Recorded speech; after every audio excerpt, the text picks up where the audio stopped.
Right, so imagine this. The year is 1997, grunge music is slowly fading away, making way for Adidas tracksuits and red baseball caps.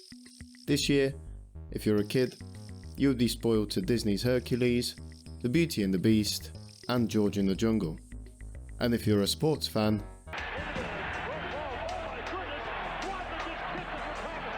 I really wasn't trying to physically hurt anybody. And the photographer is hurt. It was just the heat of the moment and... But if you fancied yourself a racing driver, but couldn't quite yet reach the real pedals, well, 1997 would be the year that would change your life for the better.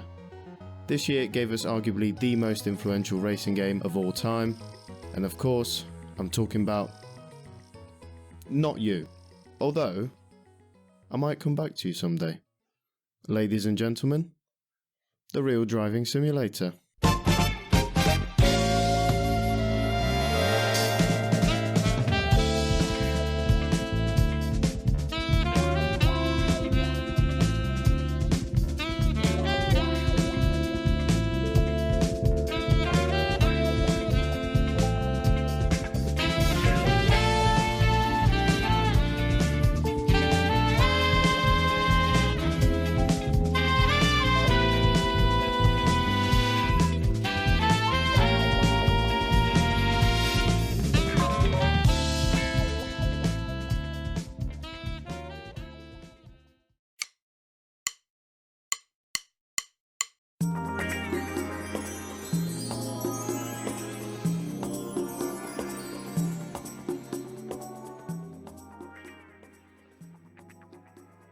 Now let's take it back to a time where me, and I'm sure many of you who'll be watching this, were swimming Olympic lamps? Swimming Take it back. Now let's take it back to a time where me, and I'm sure many of you who'll be watching this, were swimming Olympic laps in our father's scrotums. Kazunori Yamauchi was born on August 5th, 1967 in Kashiwa, Japan. Kashiwa is a medium-sized city housing just shy of 500,000 residents and is located in the Kanto region, surrounded by... Hold on. Should we skip to, the good stuff? Now, we can't talk about Gran Turismo without talking about the Kaz. Google said that was his nickname, so naturally that's what I'm going to call him. Kazunori Yamauchi, a man with a strong passion for two things: photography and filmmaking. And cars. Yeah, he liked cars. A lot. Especially JDMs, having owned multiple throughout his youth, including one Nissan R32 Skyline GTR which he famously crashed, going around 120 miles an hour on Japanese motorways. As stated by the man himself, upon first joining Sony, he had dreams of working for their film studios more than anything else, and did not expect his career to wobble off the trajectory that he had set himself. Well, his career did wobble off the trajectory, but not necessarily in a bad way. See, in 1992, he would be made head of a little group of video game nerds which like to call themselves Polis Entertainment. It was with Polis that he would oversee the development and release of legendary kart racer Motor Toon Grand Prix in 1994, as well as its highly anticipated sequel, Motor Toon Grand Prix 2 in 1996, both of the titles only being released on Sony's flagship console at the time, the PlayStation 1.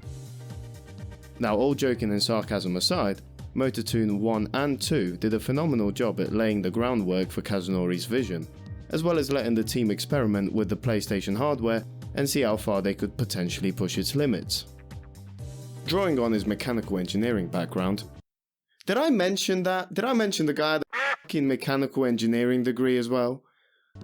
He envisioned a game that could replicate the driving experience as closely as possible, whilst keeping in mind the variety of drivetrains at hand. All of this on a 30-year-old console at that point. At this point. Yamauchi also wanted the game to be accessible to a wide range of players, from casual gamers such as myself, to serious car enthusiasts.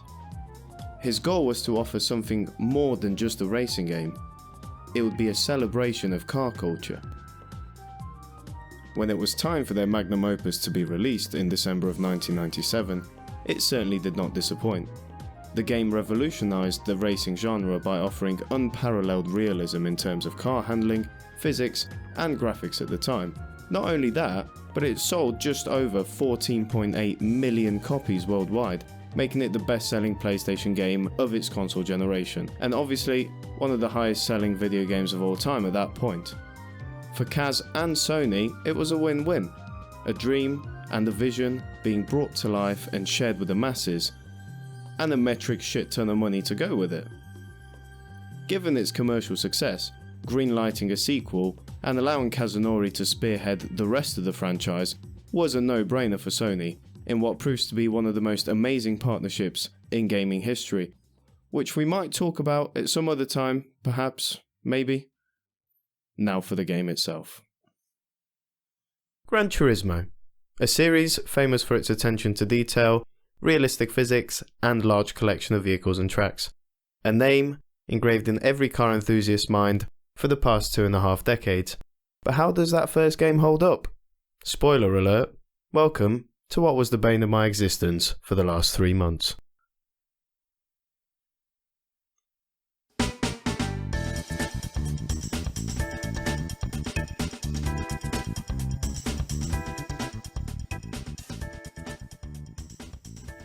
First thing to note is if you are using an emulator, please make sure you configure it properly before launching into your game of choice, otherwise it will end up looking something like this.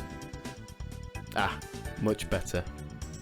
Now for the traditional exposition to every and all Gran Turismo games, the license tests. They are the first glimpse of action before you get thrown into the deep end, and act as both a tutorial for the physics and handling mechanics, as well as the first real showcase of the graphical powerhouse that this game was when it first released. If you are familiar with the more recent Gran Turismo titles, you'll be astonished at the very small number of tests on offer, but believe you me when I say that they encompass everything you need to know before delving into the real racing, and offer just enough challenge to have you throw your controller across the room just a handful of times. I mean, if I had £1 for every time I failed a test, just on this particular playthrough, I'd have enough money to not have to pursue a YouTube career. Jokes, I would probably have about £78. The National B tests are the pure introduction, so to speak, where the game teaches you how to move forward and stop moving forward, and how to make your car turn left and right, depending on where the script gods want you to go. Moving on to the National A tests, these are meant to introduce you not only to the more intricate quirks of the game's engine, but also some of the track layouts. And you better have a photographic memory, because you don't get a minimap for the test, meaning you need to know the tarmac like the back of your hand if you're aiming for those sweet gold medals. Another thing to note is that unlike the newer titles, you can only win a prize car from the licenses if you score gold medals only. Which obviously, as the filthy casual gamer that I am, I failed to do.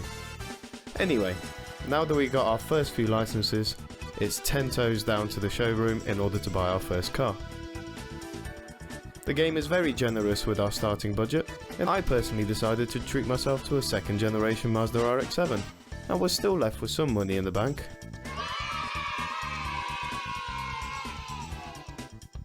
Speaking of toes, anyone know how many tracks there are in this game? I'm so sorry. I promise I'll work on my segues.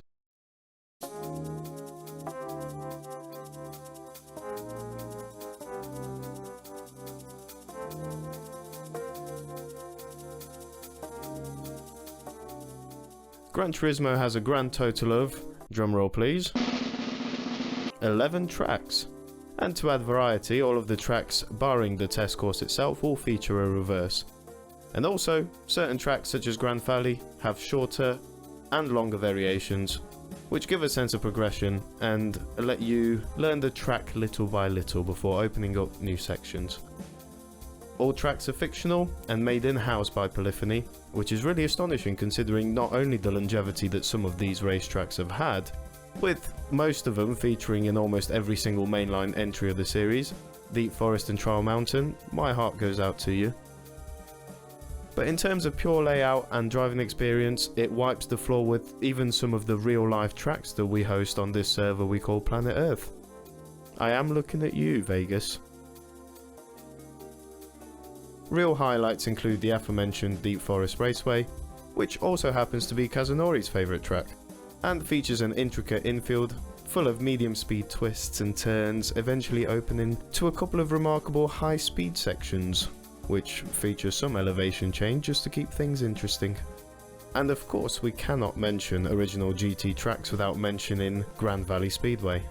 In its complete form, it is the longest track in the game by far, and is also host to the neuron-crippling 300km endurance race, which for the sake of my sanity will not be completing as of this playthrough. Other notable mentions include Special Stage Route 5, a densely packed street circuit which, despite its size, features both long and satisfying corners, as well as a killer of a straight, and of course High Speed Ring, which, well, it's in the name. Oh, you thought I was going to talk about Special Stage Route 11?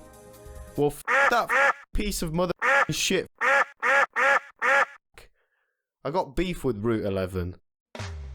On to the Sunday Cup, our first stop towards the GT World Championship, and surprise surprise, the trusty RX-7 proceeded to dominate harder than a recently divorced cougar.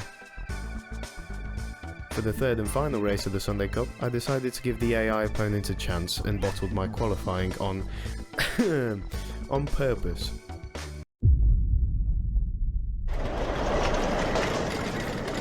Wow.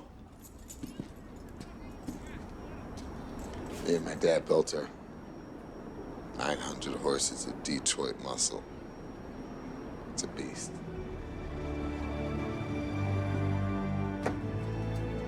I live my life a quarter mile at a time.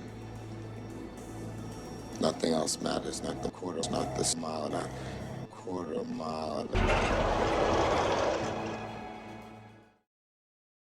Nevertheless, we prevail in the actual race and take home the fabled Sunday Cup, along with 15,000 credits for winning the championship. One thing I'm going to mention before we delve deeper into the career is that unlike modern racing games, especially in comparison with, say, Gran Turismo 4, the progression is odd to say the least. See, I was lured into a false sense of security by breezing through the Sunday Cup, thinking to myself, wow, either I am a professional racing driver or this game is way too easy. Boy was I wrong. As much as the licenses in the Sunday Cup are fantastic introductions to the racing mechanics prevalent throughout the game, the difficulty curve hits you harder than the realization you have developed ADHD from doom-scrolling TikTok for years on end. Speaking of professional racing drivers, well, they can't drive without cars, can they? You silly goose. See, I told you I was gonna...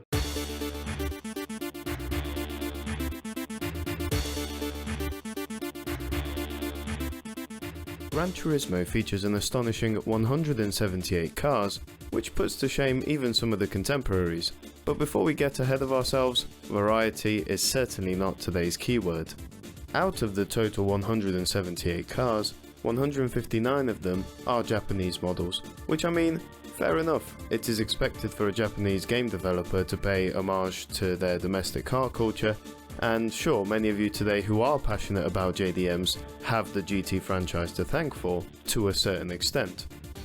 However, when the rest of the planet is represented through two American brands in Chevrolet and Dodge, and only TVR and Aston Martin from the old continent, it can quickly become rather stale and one-sided. Furthermore, when delving deeper into the individual cars modelled in the game, we can see that a lot of the flagship models also have multiple trim levels, which also count as individual models. Just as an example, the Nissan Silvia, a staple of the JDM culture, has a total of 8 models featured in the game, and that excludes the modified Celetti and the race-modified Silvia LM car. As much as I appreciate when a developer adds depth and detail to their game, it can be perceived as adding filler to the game just for bragging rights, and when it comes to actually playing the game, it can feel like there are only about 40 to 50 individual unique models. But it's not all bad, because Polyphony quickly learned from this, and when Gran Turismo 2 released 2 years later, they bumped up the car list to a mind-blowing 650 cars, with an increased emphasis on international models, including the likes of Fiat, BMW, Alfa Romeo, Chrysler and Renault, just to name a few. Overall, when looking at the car roster, despite its clear bias towards the Japanese domestic market, in my opinion it still shines compared to its contemporaries, and it is easy to see how it played a major role in the foundation of the collectathon car game archetype.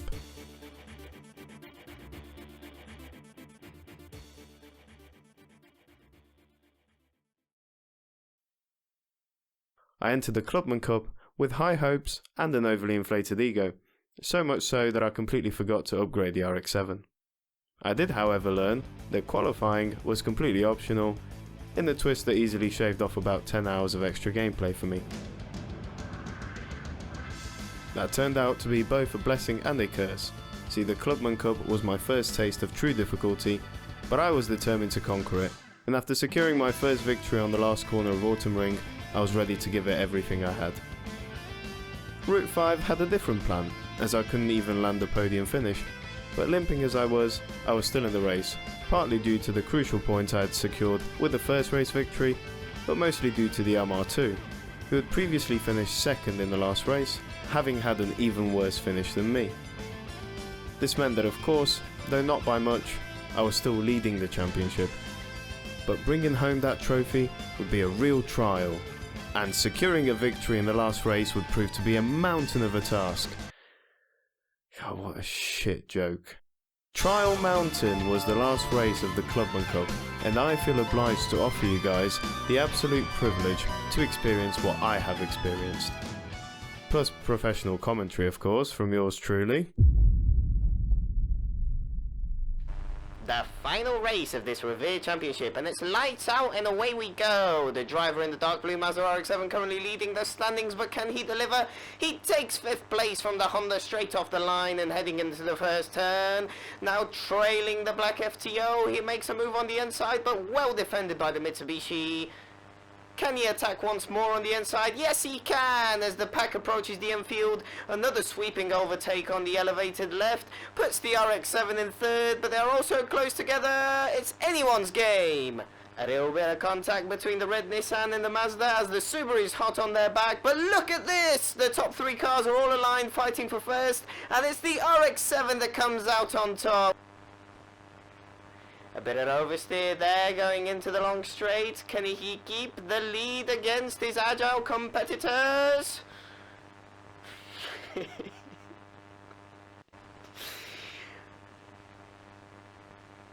As good as it may be around corners, the Mazda seems to be falling behind on the top speed sections of the course, and it finds itself back in 3rd. And look at that aggression. He's come here to win, and he's not leaving without a fight.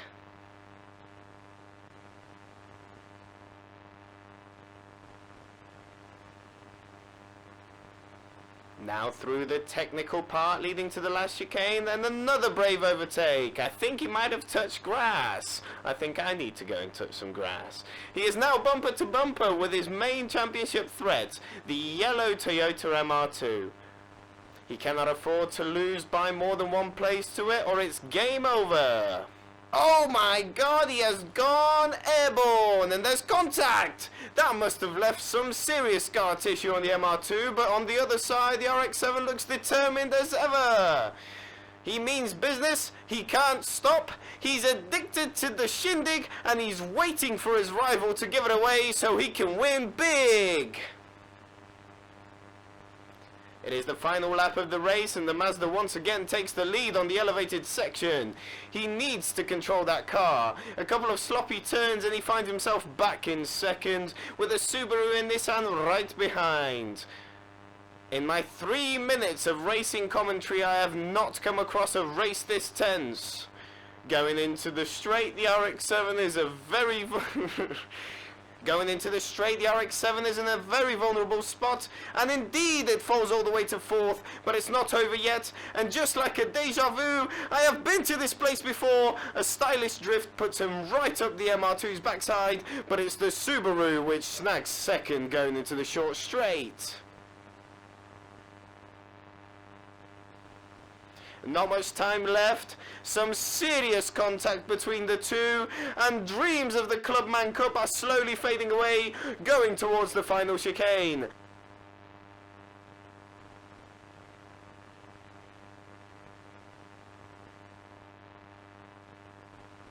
But wait! What is he doing? He's taking it to the grass, completely cutting the final corner and coming out in front of the Subaru. Is that even allowed? Not enough to take the MR2, but it doesn't matter. The driver in the blue RX-7 wins the Clubman Cup!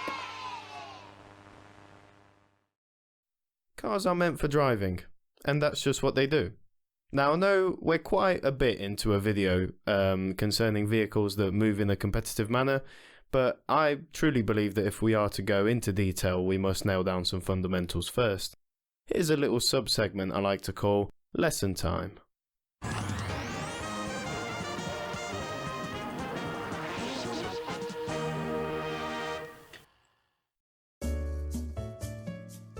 Cars go vroom vroom. Unless they are electric, of course, but for the sake of this skit, we will pretend that they don't exist. They go vroom vroom forwards and backwards, and left and right, depending on which way you would like them to go, and also depending on which way you turn the steering wheel, of course. Cars make their trademark vroom vroom sound as a byproduct of what gives them the power to move: the engine. The engine is a magical metal box which turns dead dinosaurs into sunshines and smiles and global warming. The power produced by them is then transmitted down the drivetrain, either to the front wheels for front-wheel drive cars, the rear wheels for rear-wheel drive cars, and the spiciest of them all, to all of the wheels for all-wheel and four-wheel drive cars. For the sake of this video, not becoming an 8-hour-long deep dive into why a Subaru Outback is all-wheel drive when your dad's pimped out Defender is four-wheel drive, I will not delve into the semantics. The point is, each drivetrain behaves differently when driven to its limits, and has its own quirks as well as advantages and disadvantages. For example, the reason you, me and most of our neighbours drive front-wheel drive cars is due to the fact that they are cheaper to produce, necessitating less material as the engine is already sat on top of the front wheels and the drive shaft is not required to send all those rugged horses down to the rear wheels. With a more compact drivetrain comes better use of space, allowing the cars to either take less space on your drive or be a bit more practical, allowing more cabin space and more space for you and your lovely family. And finally, they are generally lighter than their alternative powertrain counterparts. However, before you jump on eBay to buy a 118i or an Audi A3, like every other Pure Gym member, front-wheel drive cars can have their drawbacks. For all the practicality and frugality you get a car that most of the time will be outperformed in the fun department. This is due to the front wheels having to do two jobs at once: converting power from the engine into movement, as well as directing said car, and not certainly helped by the weight of the engine on top of them. This can result in something we like to call understeer. Similarly, when looking at rear-wheel drive cars, if the power is distributed to the rear wheels exclusively, and there isn't enough weight or downforce acting onto them, they will sometimes lose grip under tension and snap into oversteer. Now let's apply this to the game. One of the things that has left me seriously impressed is how distinct each car's driving model is, especially when looking at their individual drivetrains. Front-wheel drive cars are prone to understeer, just like in real life. Similarly, rear-wheel drive cars are an utter pain in the ass to drive, just like in real life. Whoa, whoa, whoa, whoa. Hold your proverbial horses there, Mr. BMW 3 Series. I was only kidding. As you will see later on in the video, it was with a rear-wheel drive car that I managed to beat the game, because as much as they are harder to master, there is a reason why rear-wheel drive cars still dominate real-life racing series worldwide. Anyway, for a 1997 game, Gran Turismo manages to not only shine in its level of detail in driving mechanics, but also lay some solid groundwork for its peers to try and match.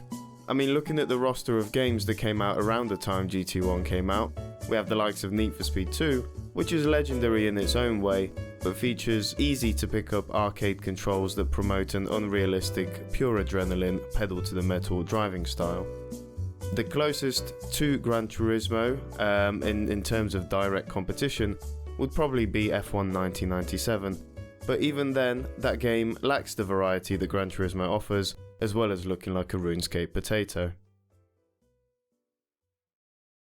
the fears of a softlock are real now. With not much money left at all, having spent all of it trying to build a car that can progress me further into the career, I decided to do something very shameful, and that is repeating events that I already won. Predominantly the Clubbing Cup, as it had the highest monetary reward. This leads me to honestly one of the only nitpicks I have with this game, and that it is tough. I mean, forget the real driving simulator, this is the real resource management simulator. Hearts of Iron 4 eat your heart out. I mean, you need to make sure you triple think about every investment that you make, whether it's a car or an individual performance upgrade. To some, this might add a little extra level of immersion that they crave, but to be honest, having to pay for your misguided purchase of a Stage 4 Turbo with 3 back-to-back Clubman Cups does get a bit tedious, and you know, if you need to feed your starving family, you're not going to like it. Nevertheless, after doing some mining off camera, I was back with a vengeance, and a new car, ready to take on the penultimate cup of the main career, the GT Cup. And thanks to my newfound wealth, I managed to breeze past my opponents for the most part and brought home the trophy first try.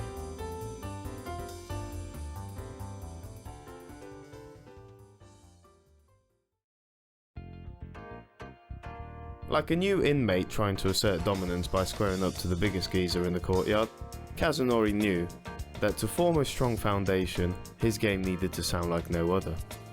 And boy did Polyphony have their work cut out for them.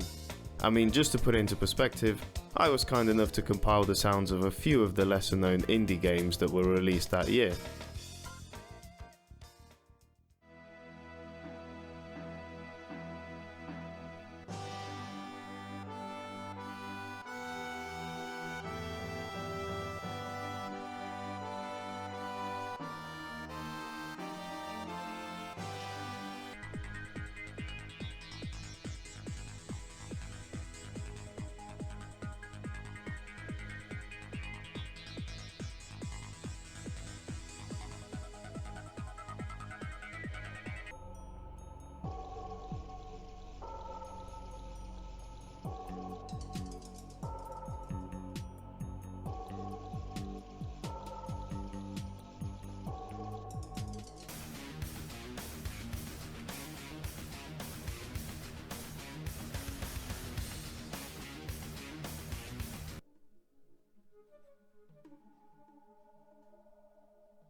But if you ask me, as much as some of those video games have flourished into multi-million-dollar franchises, beloved by many and having had massive media success along with countless memorable soundtracks, none have quite immortalized one specific genre of music quite like Gran Turismo.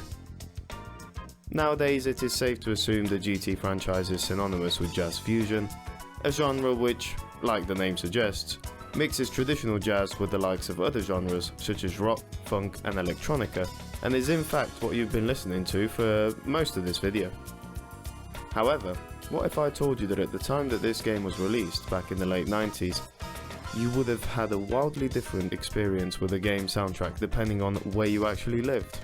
This is because in an attempt to a wider audience, Polyphony have made the executive decision to run with two different soundtracks, something that is very rare in the industry and can lead to a game feeling like it lacks one integral theme binding it together. My personal experience is with the PAL version of the game, which, apart from the odd instance, has a, generally speaking, very industrial tone, relying heavy on late 90s synth and techno rave, something alike to the aforementioned Need for Speed. This tone is set straight away to the brain scorcher that is the Chemical Brothers remix of Everything Must Go. Take a listen.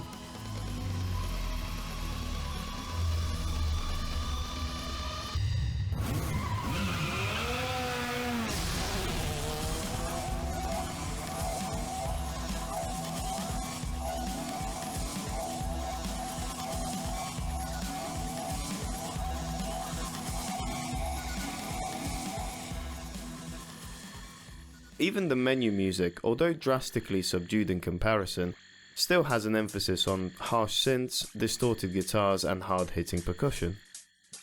As a casual fan of the franchise who has dabbled in other Gran Turismo games, the sound of this game is tough to describe.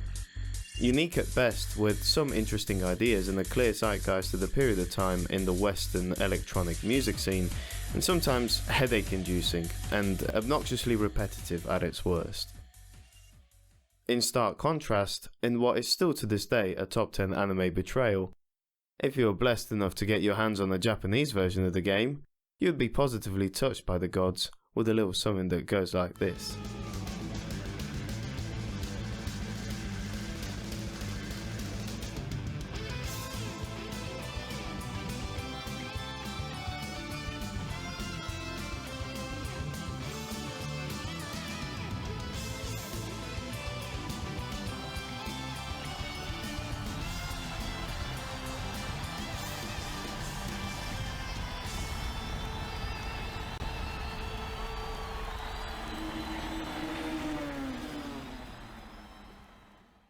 This is Moon Over the Castle, and it is to this day one of the most highly regarded original tracks recorded for the franchise, and in my opinion, the true foundation of how the next 28 years of Gran Turismo would sound like. Going into the menu and visiting the dealerships in this version of the game really gives you that oh-so-sweet jazz fusion dose that I know you crave. We all do. It's normal. And all in all, the Japanese version is just more subdued, elegant and bespoke, having all the pieces being recorded especially for the game itself, rather than being fully licensed club bangers like in the Western version. Stop procrastinating and finish the damn game! Low-life kind of existence. But always dreaming of one thing and one thing only. The big one. The big one. The big one! What is the big one? The GT World Championship, and once again, fueled with hubris, I decided to try and give it my best shot with a prize car I received from the previous cup, which was a race spec Toyota Chaser. What separates the GT World Championship from all the other previous cups is that a race modified car is required to complete it, which meant that unless I wanted to spend absurd money slapping stickers and a big wing onto one of the cars I already owned, the Chaser was my only option. And in classic Gran Turismo fashion, it turns out the Toyota is a heaping pile of rubbish. Genuinely, if you have managed to beat the game using this prize car, I will personally come and build a statue in your front garden because well done you, that's why. Stressing now more than ever, I scoured every car dealership, compared prices for the pre-built race cars, as my eyes started watering. 500,000 credits? You must be taking a Michael! In this downward spiral towards madness, I found a moment of clarity and thought to myself, hey, hold on a sec. You've been here before. This is not your first time playing a Gran Turismo game. You know fully well that there is a way to make some serious money in not so serious time. And yeah, of course there is. Normal Car Championship is the game, and well, the Viper GTS is the game. Quite ironic how a Japanese game studio that are openly enthusiastic about JDM cars managed to make an all-American Death Trap the most broken car in the game. But hey, I'm not complaining. And once I have cheesed enough money to afford the racing modification for the Viper, I finally found myself in the possession of a machine worthy enough to win the big one.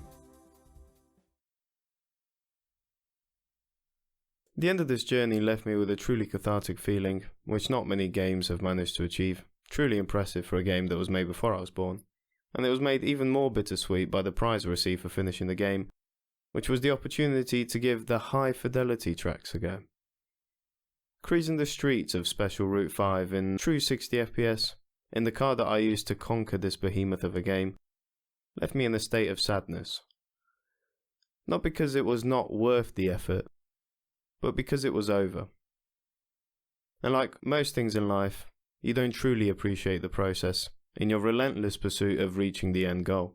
Only when you gain hindsight can you truly acknowledge all the work put in by a group of people that were incredibly dedicated to crafting a piece of history from a place of love. What a game. If you enjoyed this video, please like and subscribe. Let's see how many of these games we can take a look at before my computer catches fire.